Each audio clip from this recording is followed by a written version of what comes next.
our show on the road here. Opening credits, Evolution Hour. Howdy, gang. Back after another week. Oh, aren't the analog devices so pretty? And don't forget tortuganwordpress.com. A lot of PDFs there, free download. Share them far and wide. They have lots of relevant information in there that still holds up pretty damn well. Okie doke. Now then, welcome to our ongoing, continuing process of plowing our way through the reference bibliography that Titans, the creationist book, does not in fact make. And so we're getting to find out what exactly are they citing, what are they leaving out, what are they paying attention to. They're still running at about the same superstructure performance of about a quarter of the material is technical literature, and they're misrepresenting over half of it. Where are they now? Well, remember, we're launching into sauropods. That little dibble-dabble taxa that we had the last time, they skipped past the plateosaurid types without any references at all, so it's kind of easy for them to bypass all of that systematically. And then off to the sauropods proper with quite a big chunk of over a page on just necks, because they kind of want to bring in sauropod necks that allows them to bring up giraffe necks, and so they can talk about the wonders of design and how impossible it is for things like that to have occurred, blah, blah, blah. So in part, on the dinosaur side of it, they're riffing off of a presentation that was made back in 2015 by Habib and Chiappi, perfectly fine scientists, not creationists, so they're still parasitizing off non-creationist material. That particular item is not actually available because it was a presentation at a paleontology conference. I'll be putting a link up to an abstract of it so you can get an idea of what is going on. But they went on to do other work in there, and so had to update the laptop thing just before I came on, so I'll probably be getting little stupid interrupting memos every once in a while. But I'll add a paper on this issue of Neck Evolution by Vidal 2020 that is open access on the evolutionary innovation in browsing sauropods, to give you kind of a contrast as to what they're talking about. As for the giraffes, I'll skip all of the drivel that they were offering by fielding creationist literature and kind of focus in on the sciencey stuff that they were dealing with. There was a 2019 presentation by Bakush on giraffe mitochondrial hypertrophy as an evolved adaptation and natural animal model of resistance to diastolic heart failure in humans, unquote. Another work that's not available online. But it turns out that that work was expanded as Natterson Horowitz 2021, which is available open access. And it's straight out evolutionary medicine. They're following through on the logic of evolution. So by bringing up this particular team in a 2019 stuff, just purely on the gee whiz aspect of it, is skipping past the potential evolutionary content that they've had in their material, which we can see in the more recent 2021 work. Sarfati and Tay also threw in a review paper by two of the authors on that study, Elkier and Wang 2021, which they must have felt safe to do because it didn't actually go into any evolutionary issues. It was just a detailed discussion of the biology and morphology of giraffe necks. That one turns out also to be open access, so you can read that as well to find out what a real science paper is doing on here.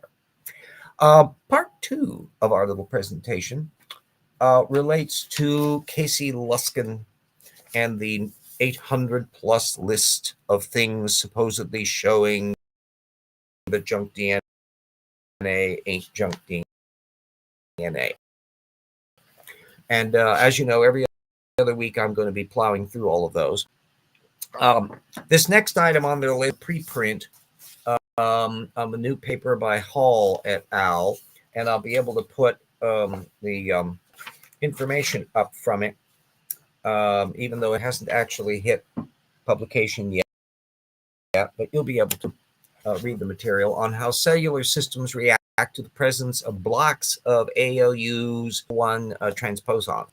Now, first off, the paper does not claim, as far as I can see, at any point, that the sequences in those ALUs or L1s are necessarily themselves doing anything.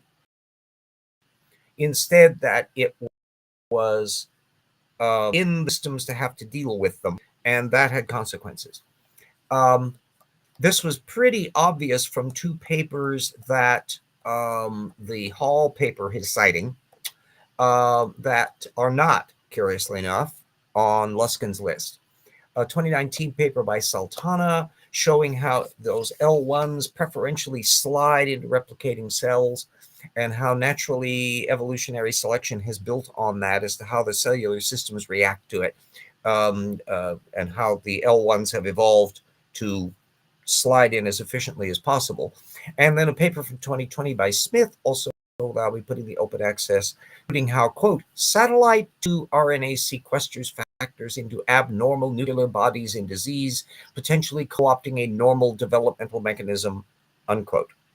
So all of this is about the dynamics of what can happen, our biology, our systems are having to deal with these retrotransposons. At no point is any of this suggesting that most of the transposons do anything, or that, and therefore that's the big argument that Luskin and company are trying to bring this up on. And because of that disease factor, that's ticking off the little theodicy box. This is not going well for Luskin's intelligent design argument. The next paper that is cited by Luskin and company is a paper by Liang 2023. Unfortunately, it's not open access yet, but there is an abstract to it that I'll be putting up, which is about an issue we've already bumped into, which is double segments of ALUs that happen to bind together inadvertently, crimping up the genome, and the cellular systems adapt to it. They specifically note how polymorphic ALU insertion at the PTK2 enhancer can promote tumorigenesis. So again, hitting that theodicy area.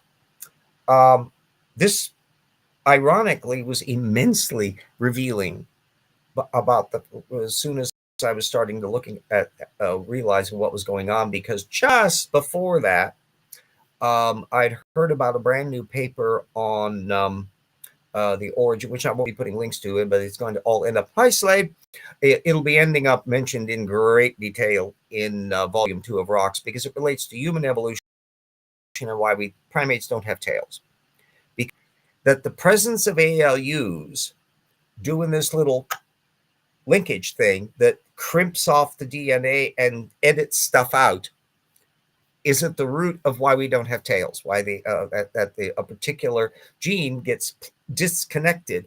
And they've been able to even confirm experimentally that this is a part of the systems that's triggering tails. Now, it also, the fact that that is eliminating that tail element is also crimping up other things that the gene can do, which is why it also has a lot to do with like bone diseases and things. So again, there's a theodicy angle.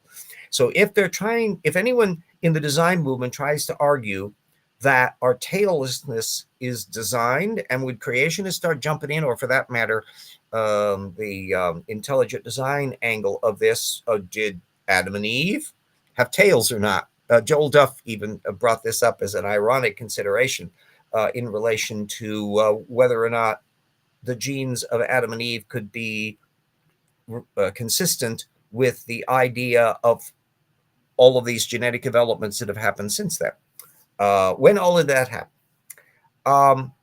Which brings up another little sidebar, which is I finally got around to watching the discussion, the Hug Fest that Casey Luskin had with Fazal Rana, which they did on the Reasons to Believe program.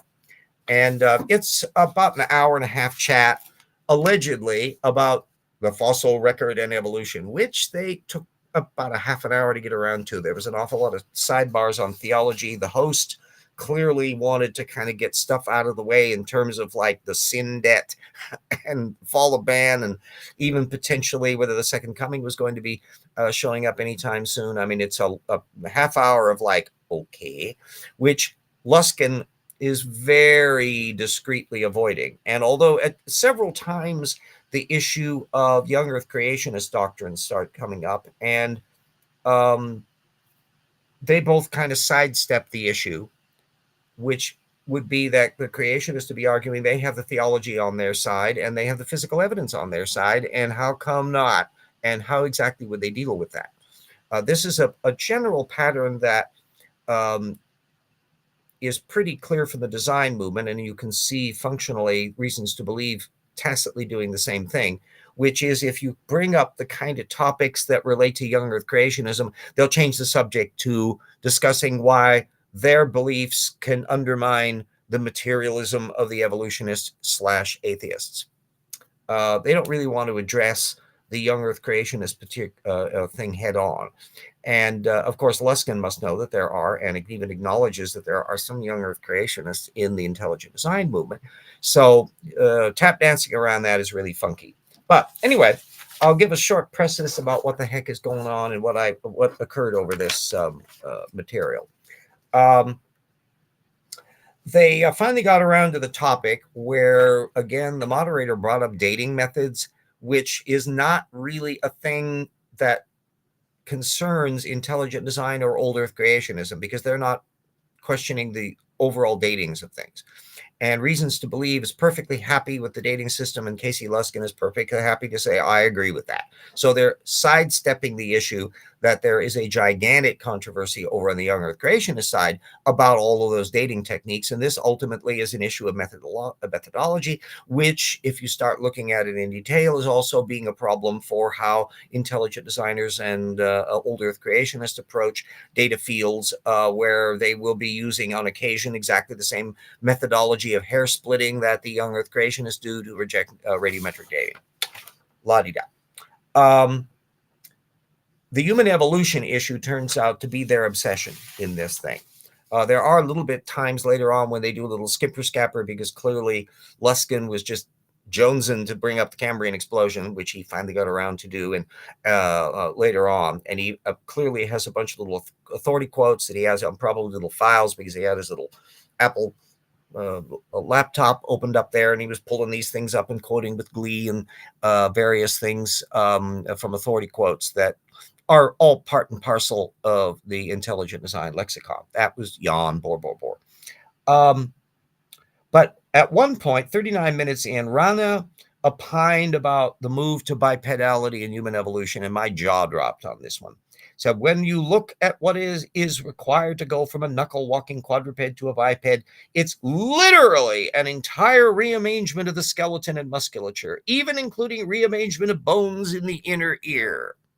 Oh, citation needed on that one, because you do have some modifications of the shape of the inner ear bones, which the ones who are not bipedal still had as a form. So what radical change is going on? What mutations are involved? What genes do you claim are going on? Musculature, anatomy, there are no new bones involved, no new muscles. So it's an extraordinary statement to deal with, but a great deal of hyperbole going on in there. Luskin was, Arana even dangled Louis Agassiz on common design, which I'm going, oh, really? You really want to bring up Agassiz, the flaming racist from the 19th century? Oh, boy. And of course, Luskin wasn't going to be bringing that up. Neither was the moderator.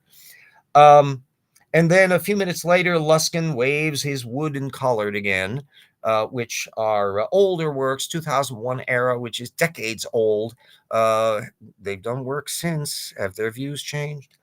In which Luskin is taking aim at Homo habilis as an Australopithecine, and thus casually acknowledging the very point about intermediate forms, that the line between Australopithecines and Homo is blurry enough that they can't quite agree on whether or not Homo habilis is the most advanced Australopithecine or the first Homo. And remember, we're dealing with relatively sparse paleontological data, even in 2001, and it's gotten a little better since then, but still. And so, because right after saying there's a major discontinuity, authority quoting Ernst Mayr, or a quote distinct break between Australopithecines and early Homo, there he is talking about how Wood and Collard were thinking, no, it's maybe the most advanced Australopithecine.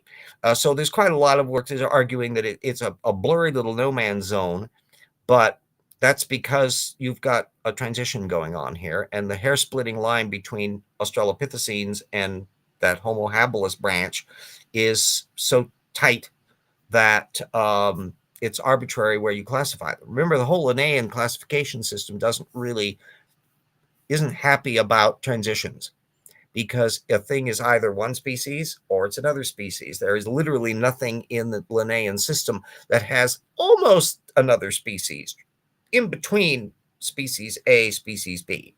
They can deal with subspecies approaches. And so it's just taxonomically, there's no way of handling all of that. And that's part of the why you get into things in these little quibbly zones where they would have quibbles about which genera the thing is in. And Rana riffed off an old 2007 post from Eugene Koonin. Oh, given the prolific pro-evolutionary material that Koonin has been spewing out brilliantly for the last few decades. Hello, Hendro. Boy, they really shouldn't want to bring up Eugene Koonin, even to authority quote him, because it's pointless. That's a door you really don't want to open. Anyway, Casey was then batting in with his authority quotes, and he brings up an authority quote on that, which I put in a little note for myself. In this big long quote, he comes to a point where he says, biological entities are hard to decipher and do not seem to fit the tree pattern that, following Darwin's original proposal, remains the dominant description of biological evolution. And I had to read that over, because he's supposedly reading this quote from Koonin. I have the paper, so eventually I'm going to have to check it down. I'm thinking that there was a ... somewhere in there, and that's why that sentence seems to be so incoherent. It looks like it's the end of one sentence, and then there's another sentence at the end of it. So I'll be finding that out, because all of this stuff is going to be coming up in book 2 of Rocks Were There, because of that relation about human evolution. The human evolution chapter, they're bringing up the Habilines, of course, and then another item that's a really big thing that they were going on in the talk, and that's about Neanderthal. And here, this was basically Rana's hobby horse, because unlike your young Earth creationists who really want to drag Neanderthals into the human species, and so they play up everything that suggests that, they're making of art and decoration and burying the dead and cranial capacity and all these kinds of things to indicate they're just strangely deformed people. And some creationist models have Neanderthals mutating off after the ark, and there's various weird notions that's popping along in there. That, however, is not the reasons to believe position. They want to have this arbitrary line about the image of God that only humans have, only the children of Adam have this, and that Neanderthals, therefore, although they do all this human-y looking stuff, are not, in fact, in the image of God. And that puts them, Rana is well aware of the fact, this kind of puts them at odds. And he listed off a whole slew of folk where he says William Lane Craig and Anne Gager and even the young Earth creationists. So he realizes how idiosyncratic this position is, but that's their doctrinal position, of which Luskin sounds like he may be sidling off towards the reasons to believe position. And this turns on someone named Sue Dykes, who I had not really paid any attention to before. She hadn't popped up in the listing of anybody, but apparently when I started researching, I'll type in her, you want to do some little Google searching yourself here. She's a actual anthropologist, and some published some assorted things. There was I won't be putting a link up, but when we get around into doing the new book, we'll obviously be dealing with it, and I may allude to it again later in a future show when we get down to that point. Morphometric analysis of hominin teeth attributed to Australopithecus and all of that, which is about telling there's no technically anti-evolution material in there. This is from a 2016 paper she did in the South African Journal of Science. She was apparently down there. Luskin, who has apparently done some of his little stuff down in South Africa, bumps into her and has been talking with her about evolution issues, and we would be putting all of the Neanderthals are just human beings position, and she would be swatting it down.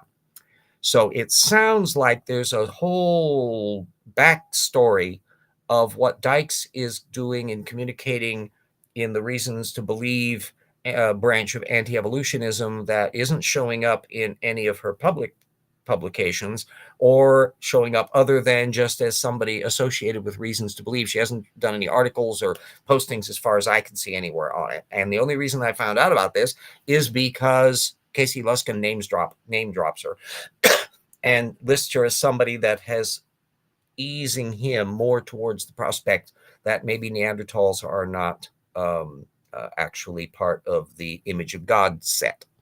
That's going to be really funky. Anyway, so they spent about a half an hour then thrashing over human evolution, and then the last half hour was spent with Luskin's playing off of his pile up of tropes, where he brings, of course, in the Cambrian. I'd still love to know whether he or Casey or Steve Meyer or Gunter Beckley or anybody at the Discovery Institute, when they bring up the Cambrian, whether they would argue that any extant organism is physically descended from any of the phyla that we see showing up in the Cambrian. And wink, wink, nudge, nudge, in particular, chordates, because we are a chordate and the phylum Chordata is appearing in the Cambrian. Are we just a long-term modified version of a Pikaia up in the Cambrian? I have never seen any creationists get Discovery Institute crown get anywhere within 100 miles of thinking that through. They bring up the phyla all the time. Well, la-di-da, who the hell cares? I want to know, how do we get from those to what we have now? What happened? And the young Earth creationist has a totally different thing to deal with.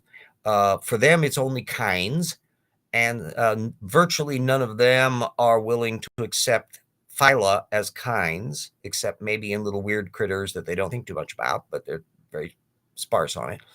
But certainly none would allow the chordate kind to be a real thing. And so therefore, although they bring up the Cambrian in some respects, they don't play it up quite as anal retentively as you find in the intelligent design movement that doesn't have that young Earth creationist time frame to worry about. But beyond that, they don't think diddly squat about it. Anyway, then he continues on.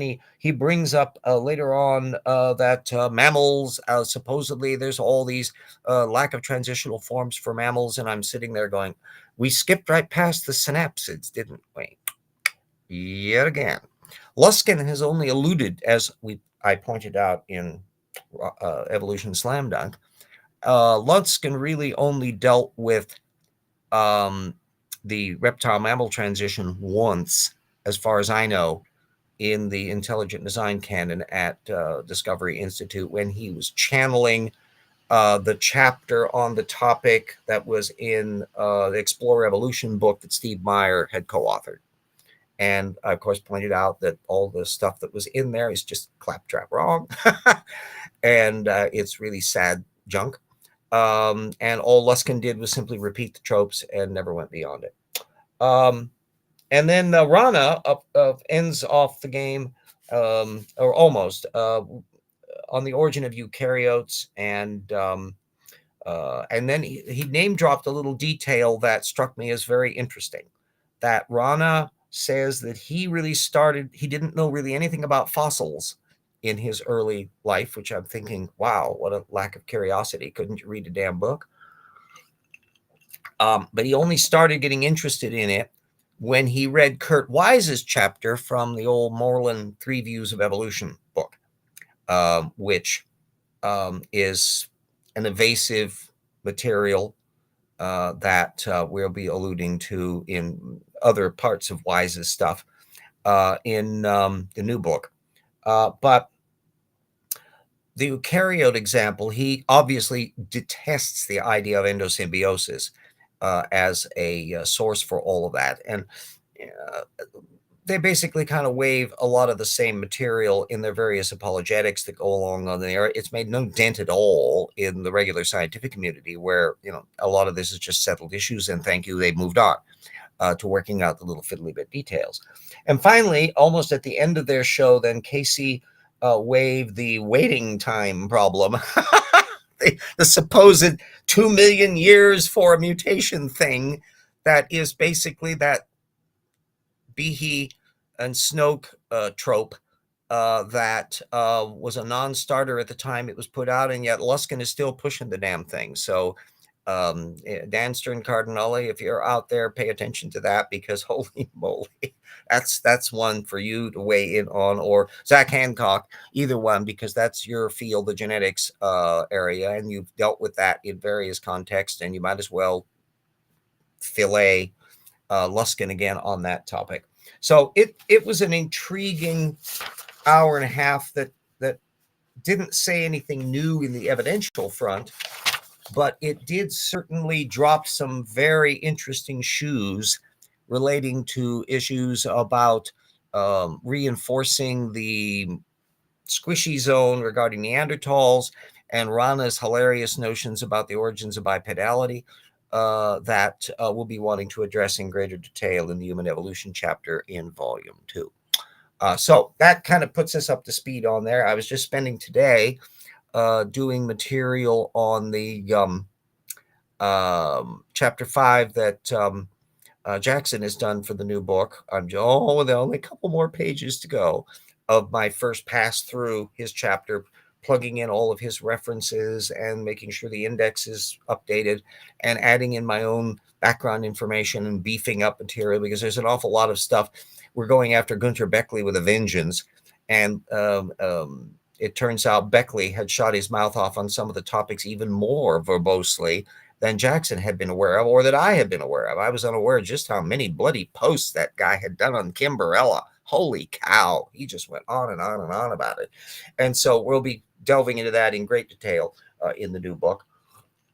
And then I have a big stack of papers that I had culled out that would be potentially relevant for this chapter, that I've got to pass through to find out which ones I've already cited in the course of the first stage of the revision, and then which ones need to be plugged in. A lot of them on the detailed genetics of HOX genes and the development of fingers and fins and all that stuff that we allude to generally, but it'll be wonderful material to add in, and plus a pile of stuff on creationists, both intelligent design and young Earth creationists, lambasting of the origin of tetrapods in particular, and sidebars on fish and others, because this is all coming up in the chapter. So we'll be able to put in, as you recall from the first book, when a topic would be coming up, we want to have a data field that will get you up to speed on what the apologetics is as much as possible from the anti-evolution position. So if a particular stupid idea pops up, unlike, say, the old Talk Origins archive, where they would basically take a sample of the first person to make the stupid statement and maybe somebody that's repeated it, and that's about as far as it go. I think it's highly relevant to plug together as many examples that have happened across the range, just to give you a measure of just how wide or not this particular mistake has been in the anti-evolution literature. And that process is particularly productive for the second volume, because it's linking up names that are popping up in lots and lots of different contexts, where you go, oh, they're bringing up that little topic. Well, that's popping up in another little spot. So it's going to be just a delightful crosshatch of material So once I get through with these next 2 pages, then I'll be continuing with the cull down to get all that other material plugged in. And then one that I will be just a fascinating nexus to work through will be the later human evolution chapter, because the ongoing material, so much of creationists barely tap into these topics other than just to do authority quotes like the way Casey Luskin does with the wooden collared paper over and over and over again. But there's just a humongous amount of material and paleontology, and also the stuff on the cognitive and social end, and the sense of the chronology of stuff. So there'll be a lot of things. The new book will have lots of neat little charts, just like the first book had, and some really meaty appendices that will be exploring a lot of very specific topics, like the origin of parasitical organisms and how creationists screw that up, and the whole issue of what flood tales there are, and all of this, what's telling about bad creationist scholarship and all of that.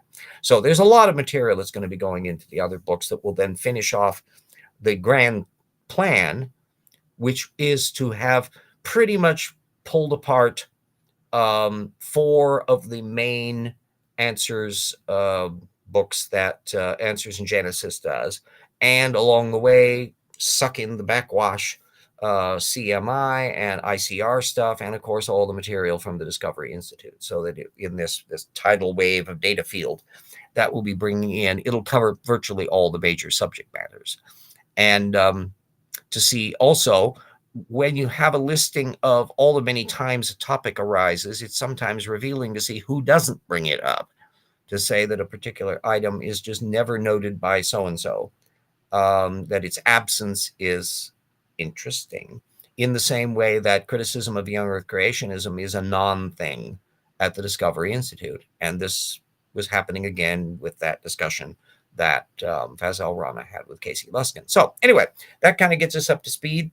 We're about at a half hour. Let me put in, and I need to thank all of our wonderful, spectacular, magnificent people who are supporters of the project, that without which poor old RJ, struggling writer, struggling old retiree in Spokane, Washington, would have a much tougher time making it from one month to the next. And needless to say, if you have the wherewithal to put a thing to where you go, yeah, $5 a month, that I can do that. $1 a month even. And others that can join in the parade that way, that all builds up. I'm not at the very sophisticated level that some are, like Dapper Dino and that, who's basically got a whole career doing monetized YouTubes. This is not a monetized channel here. The Patreon is an income source, but you'll notice there's never any commercials coming up. You'll never get a thing where suddenly, and I would detest it if that were the case, where suddenly the talk gets interrupted with an well, we don't see Epoch Times maybe so much anymore. They've gotten a bit where one of their heads has been arrested for money laundering. Gosh, I'm shocked to hear that. But you would get material. It's weird to be watching Apologia show and then suddenly up pops William Lane Craig, or some of these other material that is diametrically opposed to the presentation that is being done on the show, because it's a monetized channel, and whoever has the money bags to put these commercials on. Well, I would hate to have that ever happen here. That you get, like it or not, you get my message, and not with some stealth commercial coming in that is not actually on that topic whatsoever. So anyway, there we are now. We've had our thanks for our patrons, and now let's put up our commercial for The Rocks Were There. Remember, the links to all the books and the Patreon and the website that I stick up every time, all of that's in every week. That when the show is done, we put all the material in on that. I've made a point of mentioning to people who have been doing videos, and in fact, some like John Baker has started doing really neat stuff on climate research and all that. And he's also operating from the put up the documentation part. What you want to have is open access material so that any viewer will have directly available information that they can link to follow up on their own, to explore at their leisure, rather than just say to abstracts and things like that. And I love that with Jackson does that in his videos, thoroughly documented. In fact, I never found a Jackson video yet that I didn't find a ton of stuff that I needed to add it in to my database. And quite a bit of the chunk, in fact, of stuff that he's been doing on some of the recent videos directly bears upon stuff that we're doing for the new book. And so that we're folding some of that into there. So it's always exciting. It's scholarship is like a juggling act. It's if you don't have the stamina for it, well, you're in the wrong line of business. Thank you very much. Okay, so let me cue up my Roxford advert in all of its noisy glory. Okay, and then over to our share screen. The old fart, but I'm amazed at all the things that we can do. My gosh, I've got this device and I'm doing all these magic things and having video pictures and stuff. It's wonderful technology that we have, which is, it reinforces the idea that there's no excuse in the 21st century for people having stupid ideas. The information is too accessible. But please.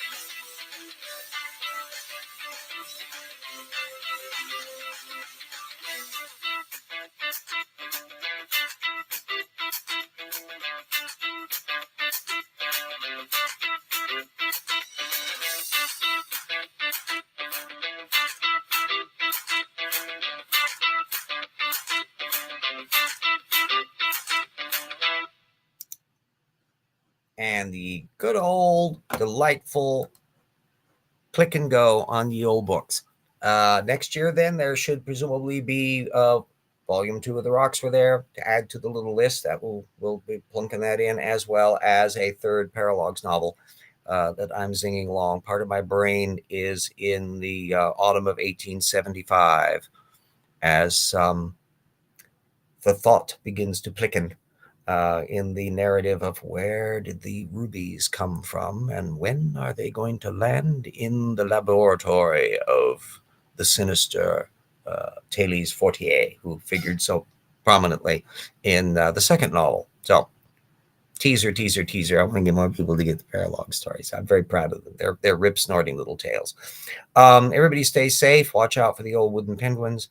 Remember, in 2 weeks, then I will be putting another installment of the Casey Luskin saga. That will continue on because 800 sources will take a while to go through. I'm sure Luskin and I think it was co-authored with McClatchy and von Sternberg. And I'm sure they were just harumphing with delight that this was going to be so intimidating. Look at all those papers. Who would want to go through every single one of them? We'll go through every single one of them. And at the end of that, there'll be a little meringue because McClatchy put a little or maybe it was Klinghoffer, one of the two, put a little sidebar up on a particular aspect of junk DNA that is kind of a follow-up. And a bunch of the papers are actually already on the main list, but there are a few separate ones that will be conducted, and I'll add them into their own little separate breakdown to find out whether or not any of them are supporting their arguments. And a couple of the little papers that's on the Luskin list have been riffed off of slightly before Luskin by a creationist at CMI, and I'll be folding that into the discussion when we get down to that part. That'll be way down the list because it's well in past the ALUs on the list. So anyway, it'll be delightful because I found, I think, that every time I've looked at interesting science papers that are being waved by creationists to somehow support their case. I learn stuff from it and learn why they don't support their case. So it's not exactly something that they should be doing.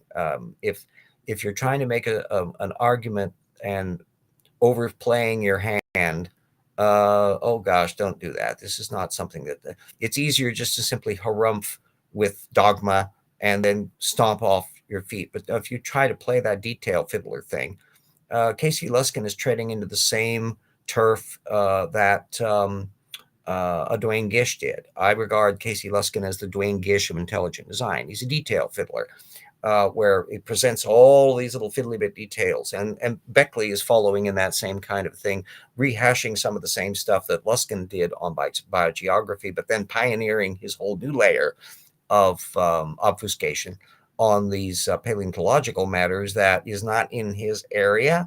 And of course, we still never get a model from any of it. But I only realized just how bad Dwayne Gish's scholarship was when the internet reached the level where I could start actually tracking down the primary sources that were in his books.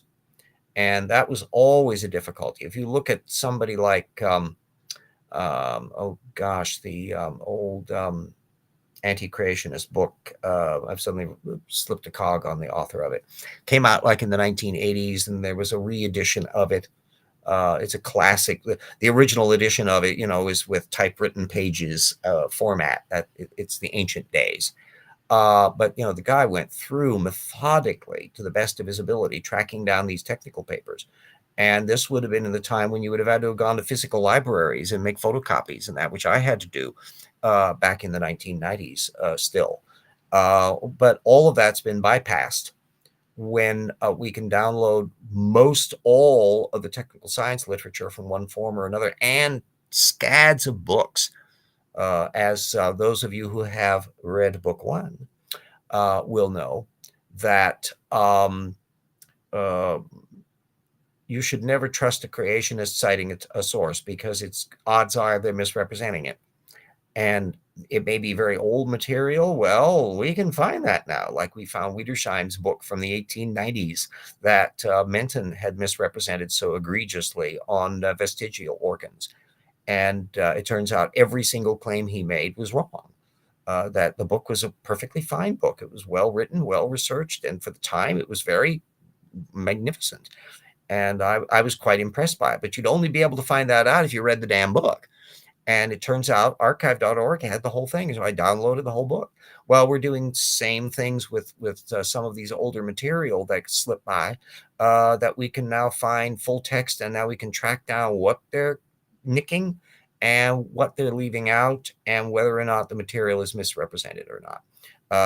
A bit on Andrew Snelling that we're going to be noting in the new book. On dendrochronology, which is just a gobsmackingly stupid, vicious, snotty little misrepresentation that Snelling did in 2017, that when you read the original source material, there's only two alternatives. Either Snelling is a complete idiot and doesn't know how to read a chart, or he knows exactly what he's doing and is leaving out relevant information to lie about the content of the material. Neither one of those are particularly laudable, but the only way you'd be able to find that out is if you had the original material to look at. And we have access to that a lot. So we want to have all of these books to act as springboards and as a methodological springboard, so that this is the standard procedure that more and more people would be using to approach areas that are controversial. My contention is, that's why I use the little Tortugan word to describe the mindset of people that have impervious mind shells. Whoop, information just bounces off of it. Is that Tortugan minds cannot place sound scholarship. Their brains just seize up. They cannot fairly go through a source and rigorously acknowledge the material. The closest you can get are very rare outliers, Kurt Wise, Todd Wood, that sort, who are acknowledging details, even if their brains don't allow themselves to draw further conclusions of it. But the vast majority of people don't get anywhere farther. So they get into weird little rationalization modes, like we see with Snelling misrepresenting source material, or David Menton misrepresenting source material, or Gunter Beckley ridiculously accusing writers of not discussing subjects they actually discussed in detail and parsing his way through things. It's just something about that mindset just turns the brain to mush.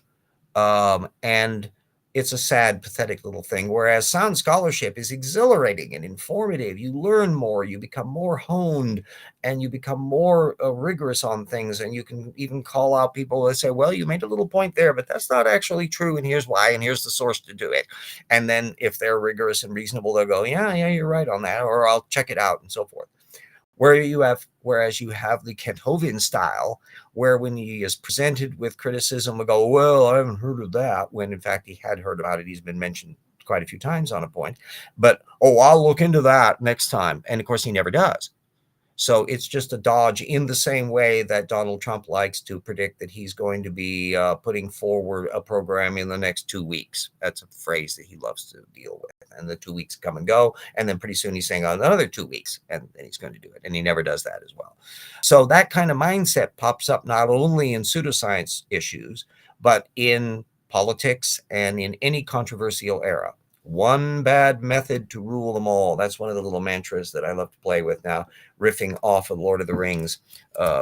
One ring to rule them all, because it's one bad method. It's a genuinely universal system that occurs in people who are capable of believing things that are really, really, really, really not true.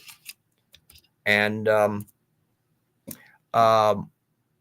years and years of studying so many different areas, I began to notice commonalities of methodology. So when dealing with somebody that believes something that's really not true, you have to peel back away from the surface level of the belief, that's the veneer, to look at the method. So there's the belief system, and then there's the data floor that they'll selectively parse through, usually culled from secondary source or favorite authority quotes, like what Casey Luskin does. And eventually they're bumping into source field, but it's misrepresenting the source data field, which you discover when you look up the original material. So use this as the universal toolkit that follow the sources in every case. And you'll learn things, and it will improve your ability to deal with stuff. You'll see patterns of behavior. If you're interested in a particular controversial area, you'll become familiar with the tropes that pop up. And so instead of being thrown off when somebody brings up something and then having to go research on the fly, which is always a troublesome way, it's very difficult to react real time to somebody bringing up something that you've never heard before. Whereas the one advantage, I suppose, of the creationism movement is how monotonously not original they are. There will be individual little blips that will be put up, like Sal Cordova has particular little items that he loves to trope out, and everybody will have their little favorite little blips they deal with. But when you can step back and see which ones are idiosyncratic to a particular person versus ones that are common tropes that get repeated over and over and over and over and over again and metastasized. Well, if you're familiar with the major league stuff, then it's much less likely that you're going to have something eccentric to pop up. And you'll also be primed if they step upon an area where one of these litmus test issues, that you can immediately spot where they're evading the data field. That's, for me, my two big go-tos in the superstructure area are the reptile mammal transition and ALU retrotransposons, which is why I just was like a kid in the candy store when I saw how many ALU papers. My God, most of that 800 thing is all on the ALU retrotransposon issue. And so I'm going, oh, Casey, do you really want to bring this up? Oh, dear me. This is not going to end well for them. Because I've been following this for years and years and years, precisely because it's an interesting litmus test issue. It's about a big chunk of our genome that has a natural explanation that doesn't suggest design, because it's an initial introduction of a retrotransposon, and it copies itself and expands naturalistically. Doesn't do anything typically because it isn't read by the code, although it can bend the DNA around and cause us to lose tails. So there's a whole bunch of little side effects that pop up. But you ask a creationist, okay, you blather on about genetic information. Are any of the ALUs in our genome designed to be there? And you get crickets instantaneously. So anyway, that's the two little elements. The third one is one that is kind of a gestating element, because so much of the literature I have under the belt, but not collated in a way that hopefully more of that will come out, frankly, in a future book on evolution and religion, because it relates to things about how we make up ideas and how we develop religions and philosophies and all that. So it's deep cognition issues. And why are we self-aware? We're only going to be touching on elements of that in the new book. But overall, I keep track of the technical literature that anti-evolutionists bump into versus the bigger data field. And cognitive literature is one that is almost completely invisible to anti-evolutionists. It's just whoop, not there. And it's even more oblivious than the reptile mammal transition is for them, or ALU retrotransposons. So that's one that's in a down the road element that I'll be kicking in on in various modes, in various books in years to come. But we'll find out about all that in due course. Needless to say, I keep busy, and we'll be continuing to keep busy, especially when we have friends out there who will continue to buy the books, tell people about all of that. If you can afford to buy one of the books and donate it to your local library, that's also helpful, both the fiction and nonfiction. And if you can pony up a little to help on the Patreon front, more the merrier. I'll keep at it as long as possible. And we'll continue to be beating the methodology drum as long as I can. And it's jolly well fun to do. Exhilarating and wonderful. And everybody can play it. It's not something that's an elite, rare operation. Everybody should be playing this little game. So anyway, almost to an actual hour.